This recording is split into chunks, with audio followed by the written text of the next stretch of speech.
Hi, this is S.Lee Wright. You are listening to Awakened Nation with Brad Szollose. A huge shift is taking place on planet Earth. People seem to be waking up. Tired of the way things used to be, they are creating something brand new and changing the world we live in. My name is Brad Szollose, and I get to sit down with the next generation of idea makers, the disruptors, and the game changers. Everyday people, just like you and me, from all over, who are doing amazing things. Welcome to Awakened Nation. Hey, everybody. I have a great guest on today. She's a good friend. We met Lee. How long ago was it? It's got to be like 7-8 years, something like that. I'm going to say 2012, I know you came to see. I've been here for 4. So, yeah, at least 7 or 8 years ago. Wow, time flies. It really does. Anyways, S.Lee Wright is a Feng Shui interior designer. And after decades as a corporate designer in New York City, she got headhunted for an amazing job in London, her dream job. And she moved full of enthusiasm that life was going exactly as planned. Are you ready to laugh, huh? You know, it never happens that way. Am I right? And so, lucky her. Yeah.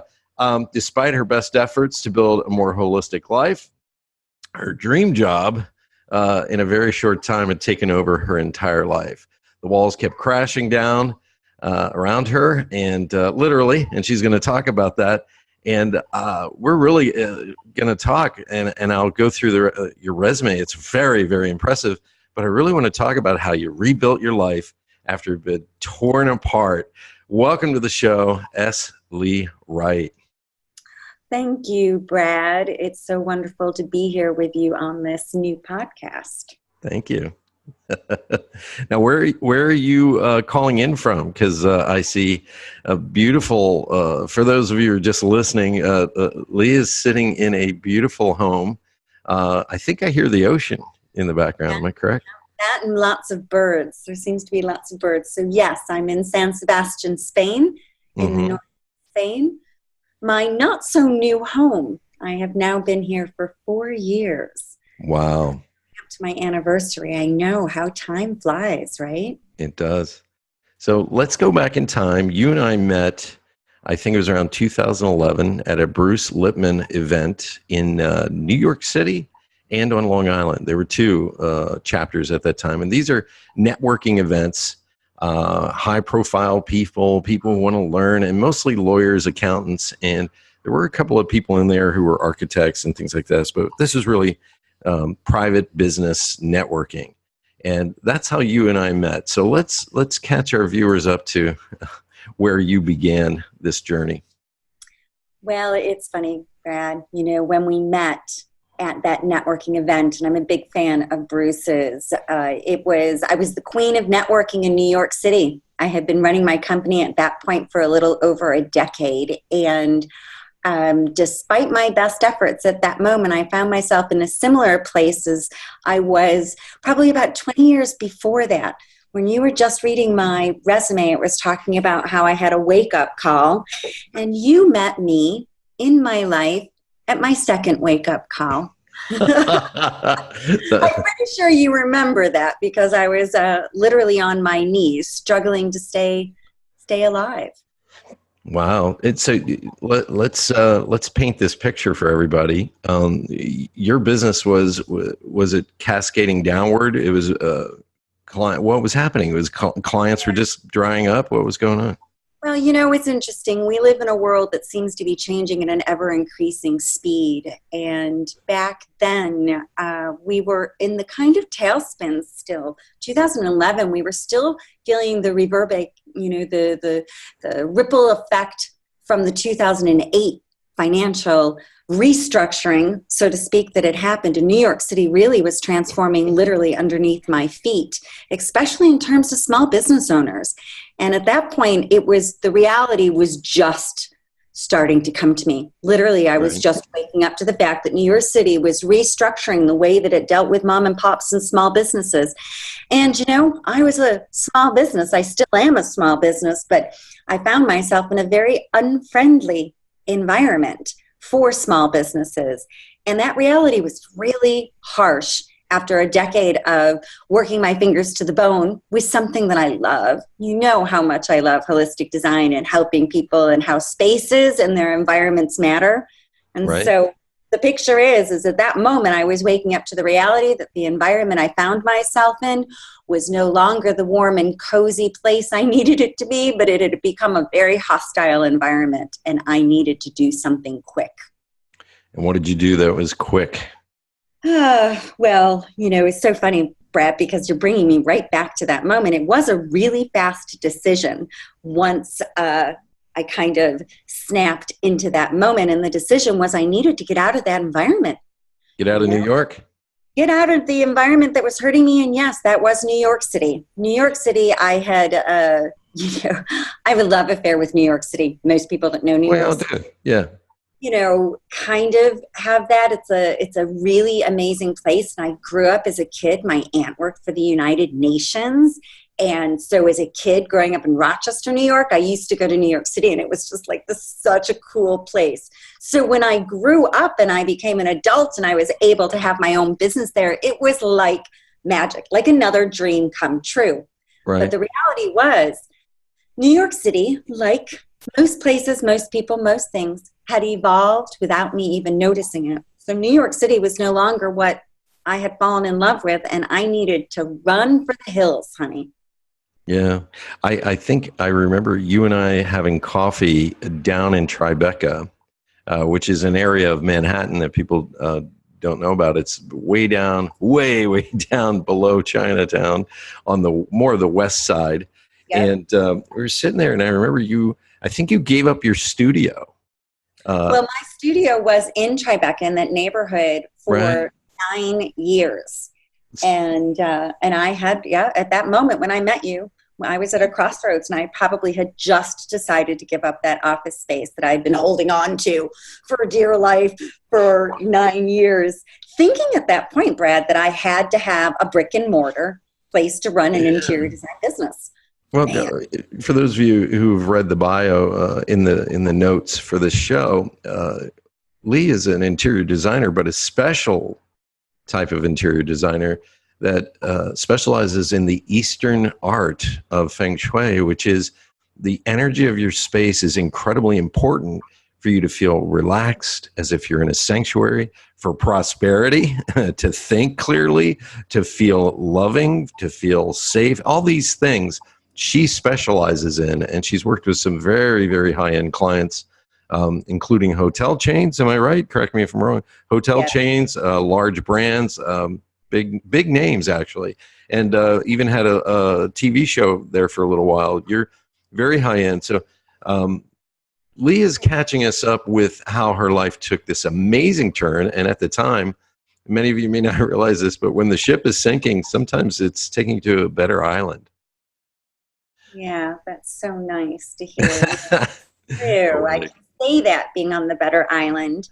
Mm-hmm. But, when you met me, you know that saying, the cobbler's kids have no shoes?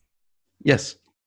So the interior designer that specializes in the energy of spaces and making sure their clients are in environments that support and nurture them, I woke up to find out that I was in the wrong environment and it wasn't supporting me. And that was when I decided to move. Well, at that point, I think it was actually just to move for a year. Yes. To San Sebastian, this great magical little city on the northern part of Spain that I had fallen in love with years before. And I got rid of my office, sold my home in a weekend, and got rid of all my stuff, donated, threw it away, recycled, repurposed, upgraded, and moved to Spain with my cat in a suitcase. I want everybody who's listening to sit and really think about this for a minute. Imagine building a business for 9 years, almost a decade. Imagine that you have built your life, you have friends, you have everything wrapped up in your hometown, really. I mean, you're from New York, so everything is wrapped up in that, and you begin to realize, hey, I need a major change.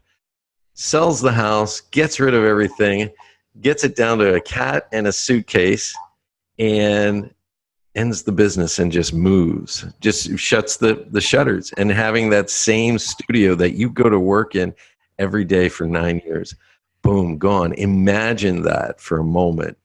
So let's continue. Now you're over in San Sebastian. What's going on? And another thing, it's so funny hearing you tell me my story back to me also makes me really see the irony to the fact that I'm an interior designer, right? My life was all about business. It was all about stuff. And here, what I needed to do was to get rid of all my stuff. Right. Yeah. It was so liberating, Brad. Oh my God. It was just fabulous. Fabulous. Everybody says that when they get rid of all their stuff. Yeah. Well, for a person who buys stuff for people, right? And helps them recycle it, upgrade it, all that kind of good stuff. But, a person who deals in stuff and spaces to shift that much. Yeah. I was really having to walk the walk.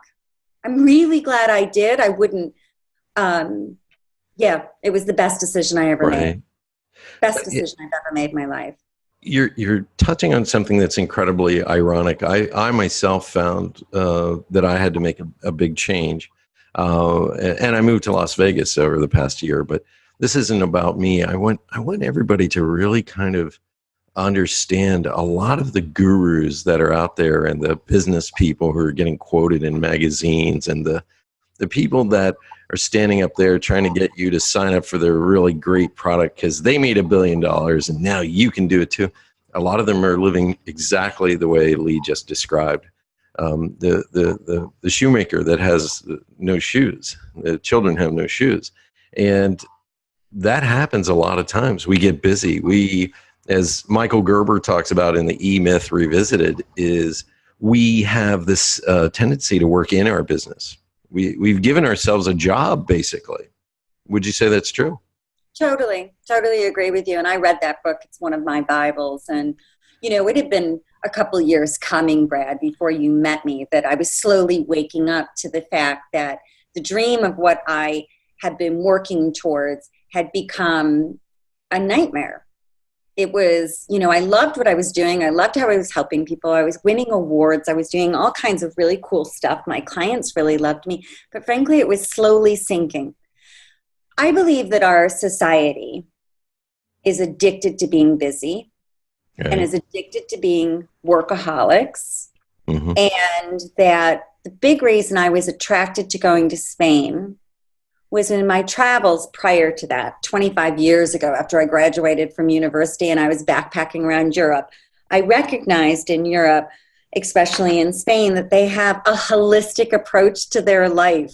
And that, simply put, is they actually have more to their life than their job. Oh, hallelujah. How weird is that?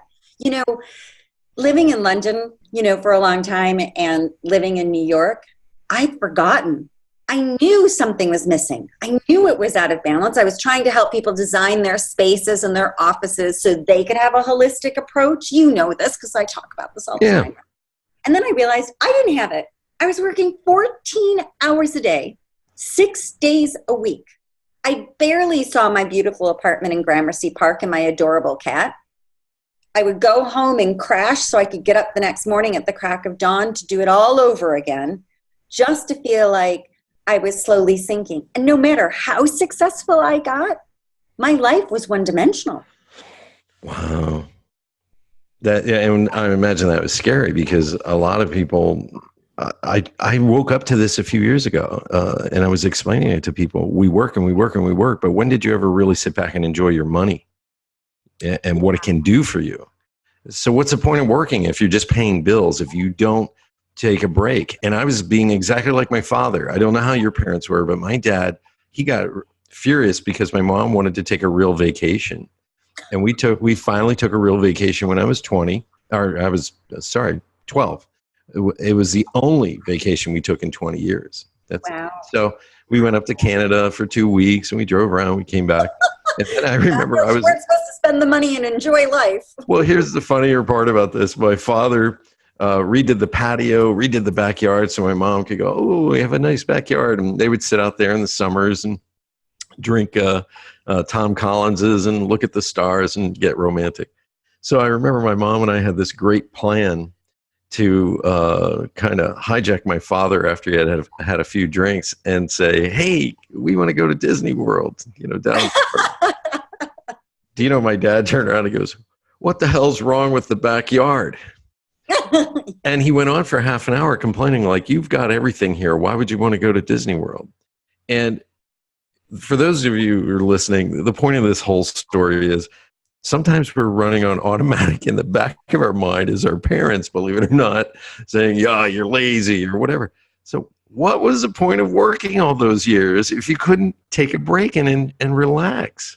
Yeah, the dialogue of that generation and the transformation I feel like I've had to go is becoming my own person in this world. And boy, aren't we living in a world that freaking keeps changing under our feet, Brad? I mean, I just feel, thank God I sailed with my father when I was a little girl, because I feel like I need sea legs. It's still like, woo, where am I going right now? What am I doing? Because, my company's still running. I thought when I was going to be here that I couldn't imagine transforming my interior design business to being online. I started my company without a computer and doing everything by hand and all that stuff. And now I basically do everything on the computer. Still a lot of hand drawings and stuff, but I work from my desk, my cute little desk and my cute little computer in my cute little tiny Spanish apartment.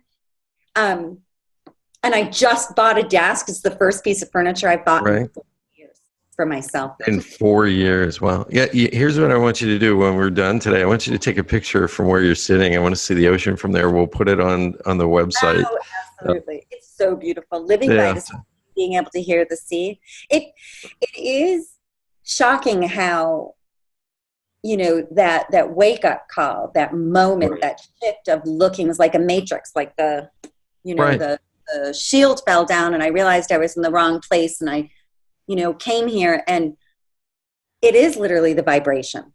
The vibration here is significantly slower. People sit on benches, Brad. Benches are everywhere all over. And you go and you see people who just are sitting there. And it made me realize, and I wrote this in my blog when I first moved here, and you're going to laugh at this. In America, there's no such thing as that meandering, wandering aimlessly like they do here in Spain. We always have an A to B. I'm leaving to go from here to here. Like there's no just kind of empty space of being. And, that is why that environment didn't work for me anymore. I need some space to simply be. It's so great to walk on the beach. And I'm going to say, weirdly, I've written 3 books. I've just launched my retreat website, oh God, blah, blah, blah. I could talk about all the things I've done since I've lived here. And I have the most social life I've ever had. I have a boyfriend. I'm involved with my family. I travel. I'm growing plants and herbs on my terrace. I have like a light. Wow. Wow. You had to slow down in order to be more productive and actually fulfill your life with so much more. Isn't that the irony of ironies? Yeah, it's the irony of ironies. And it's funny. I didn't even want to use the word things because it's not things. It's your vitality of life. Your experiences are richer now. And it's just, and you're glowing. I see the glowing person that you've become. You're happy. But I want to talk about one more thing that jarred you a little bit. You had a death in your life. You want to tell our listeners about that?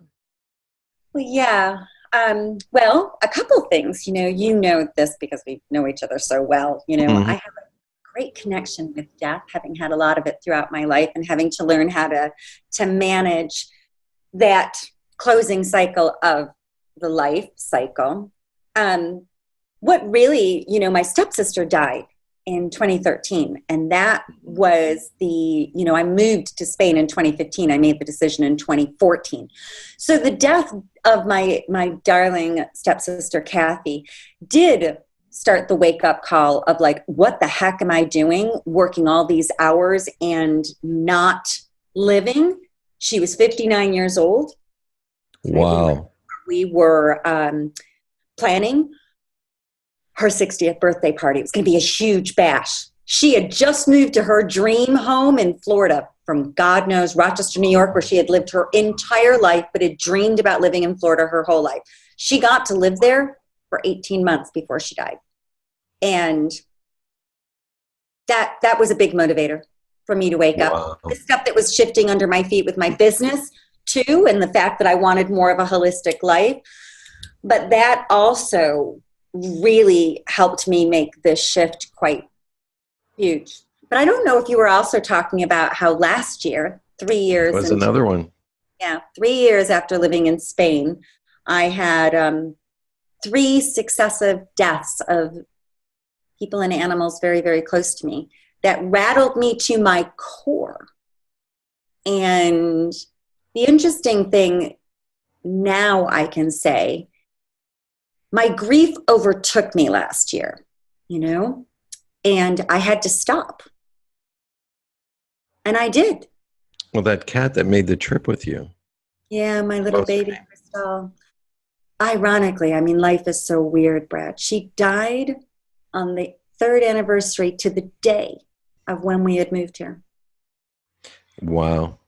Yeah, and that broke my heart. It was, I still don't understand why she had to go dance with the angels on that exact time. She transformed into the happiest kitty cat in the world. She was a bit of a bitch in New York, I'm going to say. A lot of my friends would say that she drew blood a lot with her claws when she lived in New York, and then all of a sudden she moved to Spain and she became this amazingly cozy, cute cat. Of course, I always loved her no matter what she was. But, well, you're a New Yorker. Yeah, so she was great and she loved it here. But when she died last year, she was the 3rd huge loss that I had in a row. But the kind of thing about talking about being in Spain, that grief swallowed me, as grief does. Right. Really serious grief does. I was able to stop my life for 6 months. I didn't do it on purpose, obviously. I was deep in grief, crying all the time and all of that. It wasn't until after I woke up, you know, and got some help to get over the grief. Tragedy needs time. We need time to heal. And it took me 6 months to be able to not break down into tears, knowing that my girlfriend Allie had died and my great old friend from Scotland, Gordon, had died, and then my beloved Crystal had died. And they all died within 5 months of each other. It was just horrifying. But those 6 months that I stopped, it wasn't until afterwards I thought, oh my God, Brad, I would be on the freaking streets of New York City. Like, if I had stopped doing anything in that environment would have eaten me up, baby. Eaten me up. I would have been in a worse situation because we don't even allow people to take any kind of time off when they lose somebody. You're supposed to, you get the funeral done, you sort this out, you get 3 days off of work, and then you're back on the treadmill. And it's like, that's so unrealistic. Well, it's non-human. I'm so pleased that I had put myself into an environment that when my grief overtook me, that I was able to sustain it. And I was able to ride the wave of the grief until I came out of it. And I came out of it in a way that I want to live more and more authentically, and couldn't be happier that I live in Spain instead of New York City right now. You know, I go back to New York City. I know. Every couple of months for my clients and my family and stuff. But man, am I glad that's not where I call home. You're an international jet setter now. It's funny. We were talking yesterday about deep depression on the show. We had Damian Ross, and he ditched everything to live in an RV. And just drives all around. And then, the question with him is always, so where are you today? He's always somewhere. And he's a filmmaker, and he does a lot of really interesting things. And one of the things we were talking about is exactly what you've touched on today. And imagine getting pounded with 3 deaths in a row, and you're on the couch. How do you get off the couch in the morning? How do you even, and I want everybody who's listening to kind of reflect on this, because some people have this attitude about depression and life. It's like, what is wrong with you? You suck it up and you just get going and get moving. Well, that's great and all. You know, I grew up with a father like that, but at the end of his life, he actually said he regretted not taking more time for certain And things. sometimes, Brad, it's impossible. Yeah. Sometimes the grief is too big. That It's too idea big. that you just pull up your bootstraps is a bunch of BS in my eye. Yeah. And I don't think it's healthy or authentic. And sometimes people hear these conversations and they're thinking, you know, if they're callous towards it, or they just don't understand it or whatever, give it time. You'll get there, because life is not what you think it is. You're either going to experience extreme grief when you're 70, or you're going to go through these ladders where it's boom, you get hit, boom, you get hit, boom, you get hit again. Well, you know, we can't get out of this game called life, darling, without at some point being hit with that. Like, You got it. everybody's dying, right? You know, Yeah. it is. We live in a society, it's a whole other aspect and a whole other conversation about how we run away from the fact that death is part of the deal. Right. I wish people would talk about the sticky stuff more often, because depression is real. Death does happen. Grief and the depression that comes with grief is normal. Yeah. It's normal. It was normal for me to be heartbroken about Crystal dying. It was awful. I loved her. She had been in my life and my soulmate for 13 years. For me not to be devastated would have been weirder in my authentic way. But we live in a world where we kind of pretend that we're supposed to be young and beautiful all the time. How are you doing? Fine. I'm doing amazing. I'm doing so amazing. Successful, and I have so much money, and it's really great. Yeah.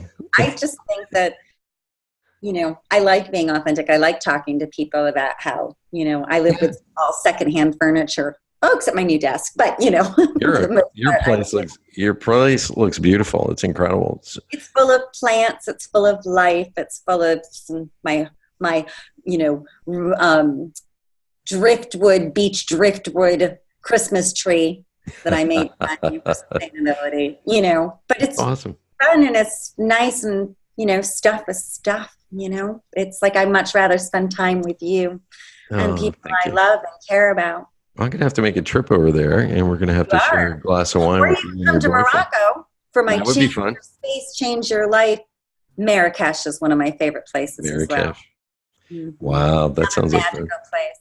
You know, talking about your friend that you interviewed yesterday being an RV, I really love that, to think about, you know, how traveling and being in a new place wakes you up in a way that I think nothing else does. We live on autopilot. They say at least 50% of everything we do every day is on autopilot. And so moving to a new space was another way for me to wake up, to continue that wake up. You can't stay asleep when you're in a place that you don't speak the language, you don't know where to get a cup of coffee, you don't even know how to go to the pharmacy and get an aspirin. That's funny. Yeah. You came up with this slogan, change your space, change your life. And it was because you had to change my space, as you say, and my life. You want to talk a little bit about that? Because when did you even get trained in Feng Shui? Because you told me your professor was a big influence on you. And I want to delve into that, because a lot of people don't understand. I'm just setting the tone for this, and that is this. If you go to the ancient world of the Far East, whether it's China, Japan, Indonesia, places like this, they have almost everything becomes an art, whether it's a fighting skill, the martial arts, whether it's painting and drawing. It becomes almost like a system that they've discovered. And energy is also that way. So when you look at Qigong, this is the energy flow of the body. And now Feng Shui is actually the same thing. It's the energy flow of your physical space. Absolutely beautifully said. Yes. And if you don't think that energy affects you in your space, just imagine a person sitting in prison staring at the same wall every day. Wouldn't that have a psychological effect on you? Yes, it would.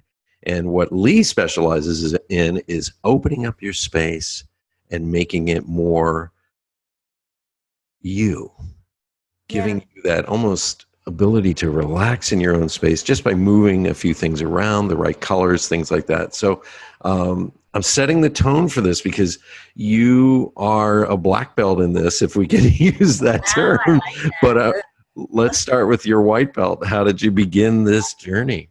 Yeah. Well, I studied interior architecture in the University of North Carolina in Greensboro, Hmm. way back in the day, babe, when I was a kid. And it was my first degree just after I graduated from high school. But it was a mistake because I had actually gone to university to become an advertising guru. Ha! Nice. So I ended up changing that for a variety of reasons. I was a kid, and luckily the universe kind of guided me to this great school in interior architecture, which of course at that point I thought was interior decoration, and I was devastated to find out it was a lot more serious than that. But then I got out, 5-year degree, graduated with a 4.0, loved it, loved interior architecture, and I became this really serious chica, and I was on Wall Street designing corporate spaces.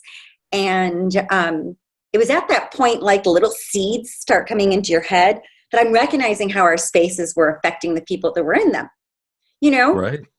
So I'm like paying attention to that. And so fast forward, got headhunted, went to London, great big corporate job, woke up and realized my job was eating my life. And that was when I had my first really big aha, which was when I started to open my eyes to the Eastern philosophy. You know me, Brad, I'm a freaking New Yorker. I am a Western woman, right? And so all Yeah. of a sudden this like waking up and thinking, there might be something to these ancient arts that makes sense. I need to explore that a little Right. bit more. And I did, and I was really lucky. I ended up studying under His Holiness Grand Master Professor Lin Yun, who was a fantastic human being. And he was the foremost Feng Shui guru who really brought Feng Shui from the East to the West in a Western language that the Western brain could get their head around. Right. Because what it is, it's mindful arrangement of your space. It's just making sure that your space is actually safe and functional and does all the things that it's supposed to. In the West, we either make it really pretty according to someone else's idea of pretty, or we completely ignore it. What Right. came to my mind when you were saying to the people who are listening to us, think about whether or not the space affects you, and think about someone living in a prison cell. Right? Mhm. Do you know what image came to my mind? The What? offices that I used to design. They're like prison cells. Think about how awful so many corporate office spaces are, and how they really do look like prison cells. It's just Well, food for thought, people out there, because our well, spaces do affect us. I just want to interject this one thought. I remember when I was designing one of my offices years ago, I realized I had it at one area. I had to put cubicles, but I made sure they were the low ones so people could see each other, and that was unusual in the '90s. And I Oh my remember, God, completely. Yeah, in the yeah, 90s, you wanted them all super high, like you were living in right. a prison cell. Well, here's what I realized. Do you know that people win awards for designing cubicles? Do you win Oh, honey, awards for over designing inside a box? yeah, I know a box. A Yeah. box with gray fabric. Woo-hoo! Yes. So go on. I'm sorry. I just had to throw that in there No, because I it's love just that. funny I to love me. the back and forth. Yeah. Good. So I do the dance. I have one foot in the West still firmly, but I have definitely another foot firmly in the Eastern philosophies. I believe, as you said, the Chinese culture and the Japanese culture and a lot of these Eastern philosophies they've taken the way of looking at everyday things to a much bigger level, where they create rituals and systems around them that they integrate in, because they very much believe in a side that the West has a hard time. They believe in the invisible. They Right. believe that things hold energy, and they don't have a hard time grasping that concept. We do. We in the West have a really hard time getting out of our heads and into our bodies. If Right. we were more in our bodies, we would recognize that everything has energy. You know when you walk into a room and it feels like shit. You totally do. You Yeah. also know when you walk near someone that is actually crazy and you're like, woo, you can feel the bad juju, as I would say it. I get that I have a little bit more of those sensors on me, but I think all of us have those sensors, right? We're all empath. We are all empathic. It's just that most of us have been taught to turn it off by our parents or life, or, we got smacked or paddled. But we are all empathic. And some, like yourself, Lee, you can feel energy probably before you can enter a room. I can read the energy of a space without even being in the room. If I'm looking at a plan and looking at stuff, it's one of the things I didn't even know. I mean, I definitely knew, obviously I've been doing this for 30 years, walking into a space, I can feel it, but it was really cool to realize I can do it long distance. Wow. Well, let's continue the story here. You're getting trained in this and you're learning. And what were some surprises along the way? Well, the biggest surprise was the way that professor used to be very realistic about the way that changes could be made. And I liked that because I had always thought that Feng Shui was, it kind of tough rules, like you had to do it exactly this way. And as a designer and as a creative, that kind of it's kind of counterintuitive. I just don't think that one shoe fits all. Right. So it was really fantastic to find out that there was this room of interpretation and evolution that you need when you're reading the energy of a space and you're coming up with solutions on how to mindfully rearrange a space so it is in alignment with the people who are working or living in it. That there is kind of a dance that needs to take place.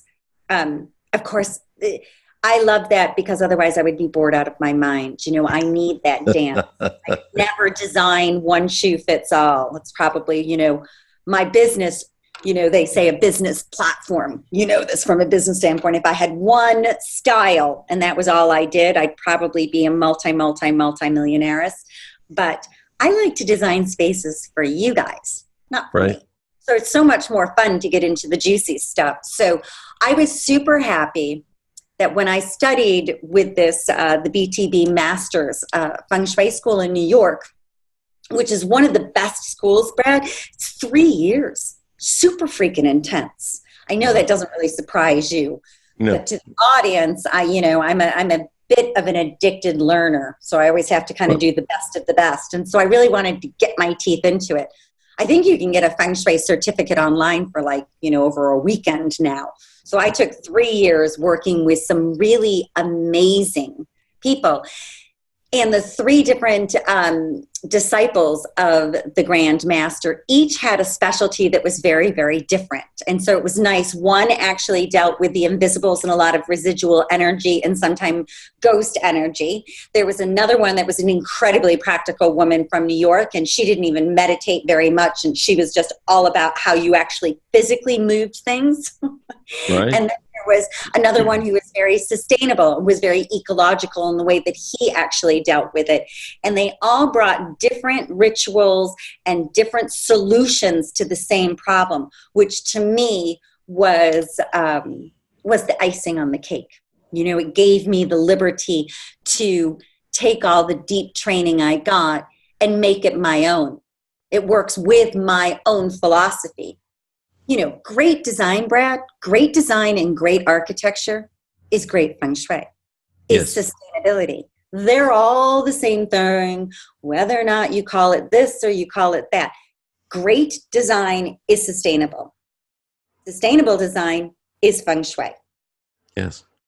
Well, a lot of people who are listening don't realize that design touches every single part of our life, whether it's the clothes you wear or the package on the products you love to buy, the car you pick out. It's all done by a designer and it's intentional. Yeah. The only thing that is not in our world is untouched nature. Yes. There's very little of that in the world It left. is true. At least in the, yeah, I've noticed that. I really have. And I love living out here because in the desert, you walk along and there's no trail sometimes. you know, Yeah. there's no trail. But yeah, getting back to what you were talking about and getting training, I remember when I graduated from college and I got my first job, some of my friends, we were sitting around drinking and talking like friends do. And uh, of course, everybody starts complaining about their job. I was talking about what I was doing, but I wasn't really complaining. And one of my friends goes, "You get to draw pictures all day, you know," blah, blah," and that's what they think we do. Uh, there's a science behind design in just about every structure and thing that you do. And you know, because you started out as an interior architecture, so you have to have math, you have to have the idea of physics. Hello, there's a Yeah, lot of science and it's math really behind what you're complicated, doing. Right. and the design process is also, gosh, don't we wish it was just drawing pretty pictures? There's a whole methodology about how Right. you do it. You have the greatest design in the world, Brad, and if you can't implement it properly, you don't have True. anything. So Or true. you can't maintain it properly. It's also not worth anything. Right. Talking about horrific, from a design perspective, tragedy that happened with Notre Dame. Right. And the fact that that incredible structure, over 800 years old, uh, wasn't being maintained. Yeah. With Uh, these buildings that we're losing, this heritage to our humanity, of our design right. humanity on the world is being lost because we aren't taking responsibility of having to maintain the things we create, which is Right. also an interesting thing. You say everything, the Right. tiles to, the street signs, to the pen I'm holding, to the computer that we're on, everything has been detailed and designed. And if we Yes. don't care about function and maintenance and durability, then, which we obviously haven't, talking about the sustainability passionate person that I am, Right. drives me crazy that we don't design with the end in mind. Well, let's continue this journey because you started becoming a Feng Shui professional, and we'll get to Notre Dame's fire. But I want you to Yeah. talk about this because it's like you opened up. You know, I hear like you wanted to go to become an advertising executive. You have to be kind of hardcore, kind of mean, and you would have worked many more hours if you had found out that had you gone into that profession. And so it's like you were listening to the universe, and every step of the way, you awakened to something new. Well, darling, you know me, I'm a little bit stubborn. Yeah. So that first, when I just graduated from interior architecture, and I was telling you I worked on Wall Street, I probably was acting like the account advertising executive. I was hardcore and I was a bit of a bitch. And, I think that Miss they called Bossy me, Pants. my nickname was the Dragon Queen. So I You're was pretty kidding. hardcore. Mm-mm. And so, yes. So going to London, deciding that job wasn't working, transforming, coming back to New York, starting my company and meeting this Feng Shui guru and studying under him and his disciples for 3 years was a massive shift when I was really having to open up my mind to thinking, gosh, this stuff seems really woo-woo, really woo-woo. And it took a Right. while. Obviously, there was some inner calling, Brad, that made me commit to a 3-year school, which was not cheap, right? No, At the same time that I was starting my business was a couple of years old at that I moment. was just going to But say you're a working adult at that time. yeah, I was a working adult running my own company in New York City. The company was probably only a couple of years old, and I decided to do that. And it was a process. These things are, it took me a Right. while to really, let me say, get enough proof to believe in the pudding, and Right. see examples after examples after examples of the reality of how changing something in someone's space changes the way they felt on the inside. And if it changes their emotional well-being, it affected the way that they lived. So the ripple effect to the rest of their life was huge. Right.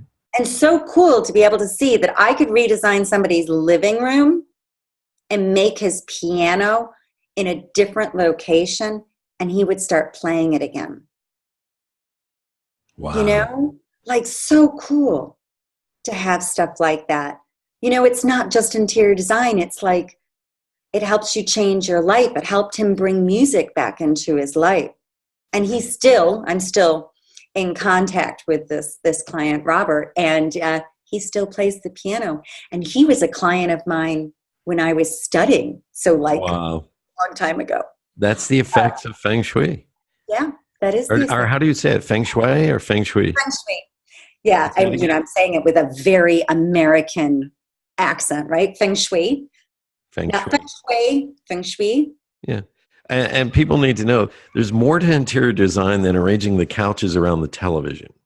And that's Oh, what we do in the West because it's sort of like, well, at the end of the day, we just want to shove some food in our mouth, turn on Jeopardy and Wheel of Fortune and the sitcoms. Nothing wrong with that. I do that too because, it gets intense. But I have a second shift after my TV time.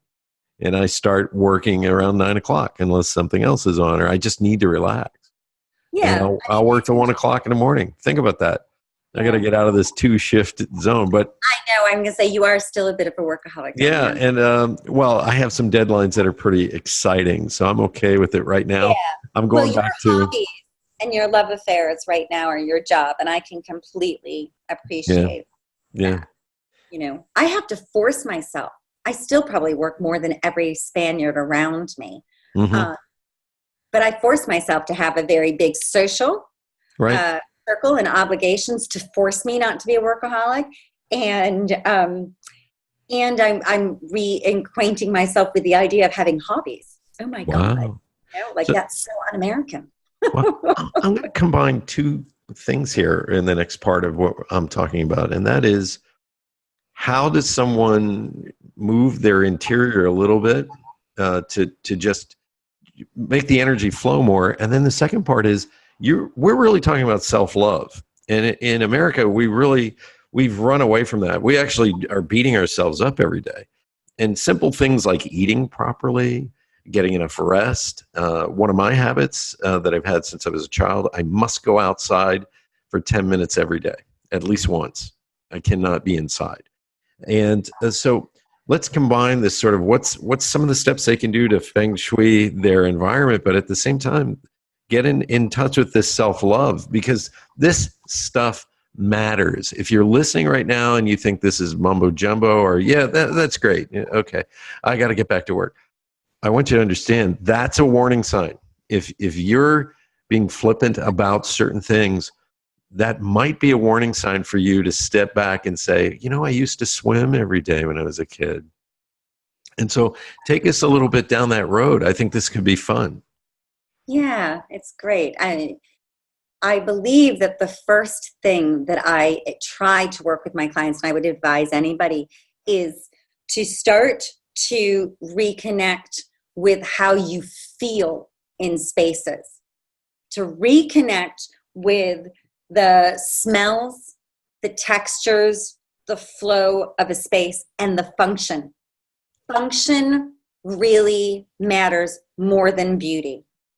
Bucky Fuller used to say that when he was designing a space, that he never worried about it at the end.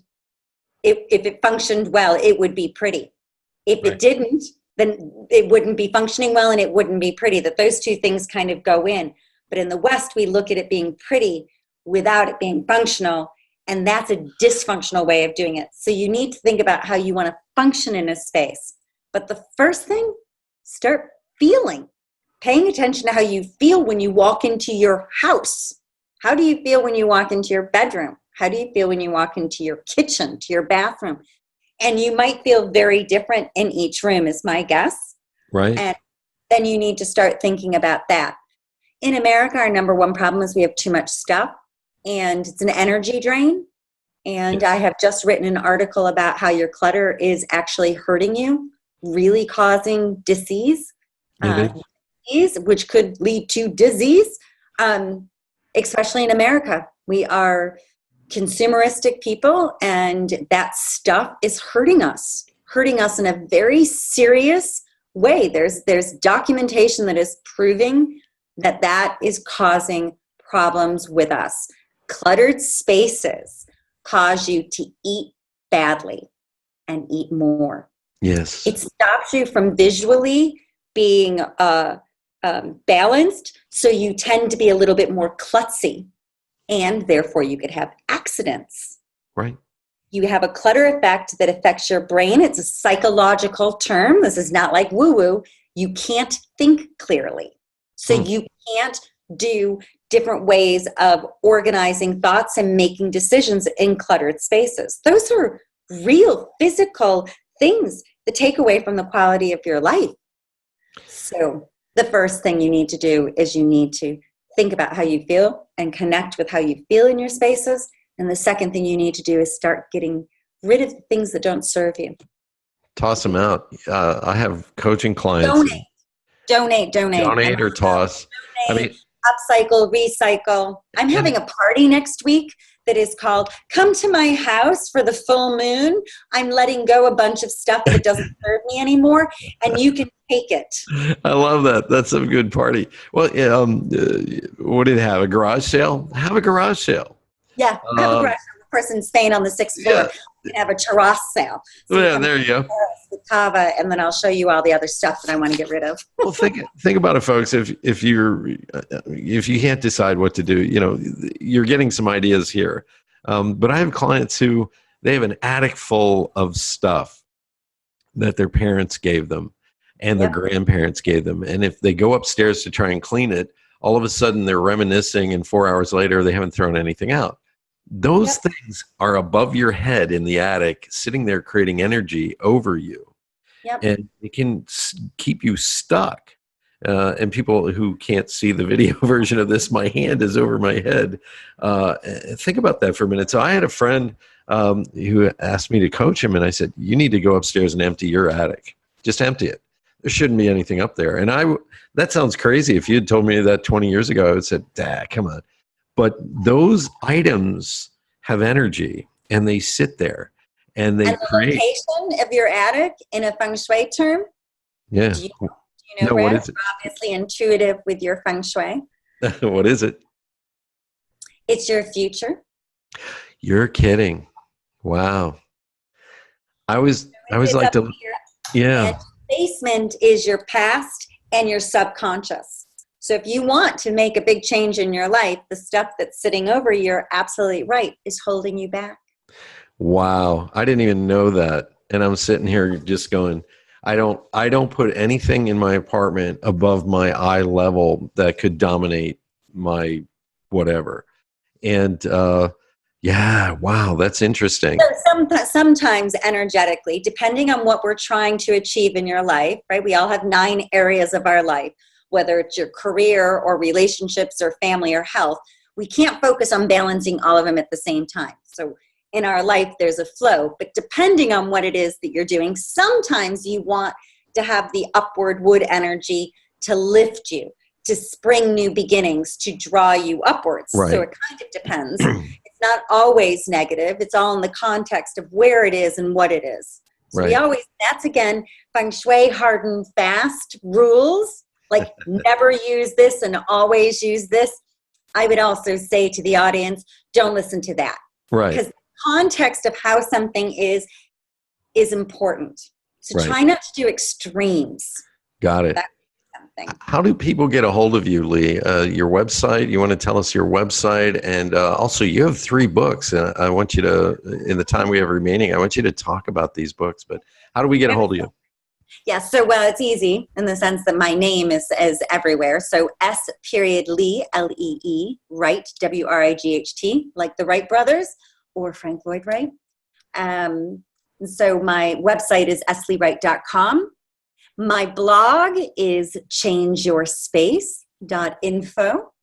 And if you go to any of those, if you just Google me, you're going to find me on Instagram and Facebook and LinkedIn. My name is my path to me. It's pretty consistent. There you go.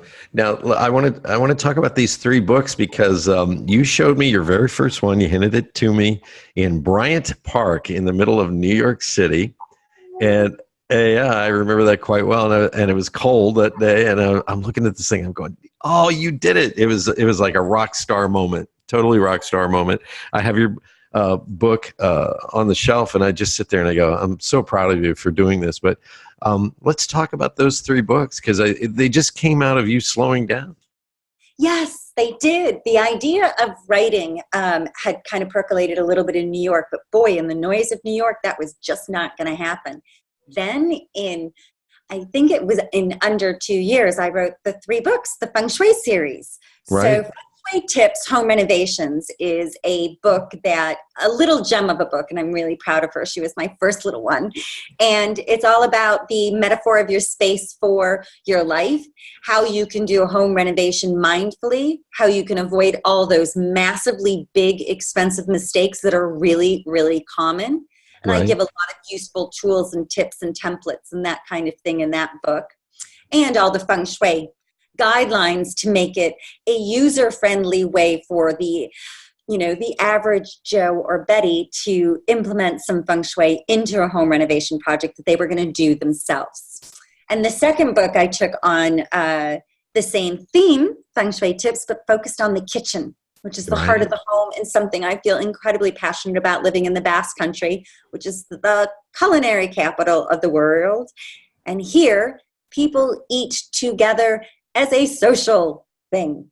We don't do that in the States very much. We eat for fuel, fast food capital, but here they eat for fun. Holy moly, it's so cool. So my kitchen book is all about how the heart of the home is the kitchen, is the hearth. And that was so much fun to work on. And then the third book, Feng Shui Tips, Bathroom Renovations. And that was probably the funniest book to write, because it was all about the history of the bathroom and the history of the toilet. And I would just say read it. It's funny and it helps you do it. These are, they're great little books. You can get it on Amazon.com. Feng Shui Tips, Home Renovations, Feng Shui Tips, Kitchen Renovations, Feng Shui Tips, Bathroom Renovations. Why is scatological humor so darn funny? That was... in the same way we don't want to talk about death, we also don't want to talk about the dirty stuff. Yeah. Once upon a time, we used to say you can't talk about religion and you can't talk about politics, right? Right.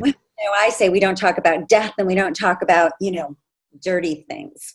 Right. Dirty. That's funny. Lee, we're going to go into the lightning round. I always ask some crazy questions and see what your quick answers are. So I'm going to throw them out there. What's your favorite wine? Rioja. Rioja. And what is that, a red or a white wine? Red wine from the Rioja region in Spain. I would never have said that before I moved to Spain. It used to be rosé from France, But now I live in Spain. So it's a red wine. Very spicy, a little bit of black pepper. Yum. Nice. What's your perfect day look like? What does my perfect day look like? Yes. Waking up and going for a long walk by the beach and meditating. Coming back and having a beautiful tortilla on my terrace with my friends. Going then for a beautiful hike up in the mountains to a cute little village nearby and eating fried anchovies with some cerveza, and then watching the sunset from the top of the mountain with people I love. Wow. What's your favorite thing? My cat, Crystal. Wow. Still miss her. Thank you. Thank you, Lee, for being on Awakened Nation.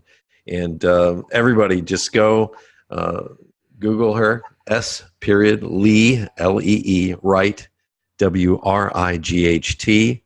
Change your space, change your life. Thank you once again. Take care. Thank you. Thank you, Lee. Love you. Love you. Bye. Have a great day. Bye-bye. Thanks, you too. I want to thank you so much for being a big part of the Awakened Nation movement. This is how you can help me and our extraordinary guests. If you guys enjoyed this episode, please share it out on Facebook, Twitter, and Instagram. And let's grow this movement by word of mouth. Our success will be because of you. Thank you, and see you next week.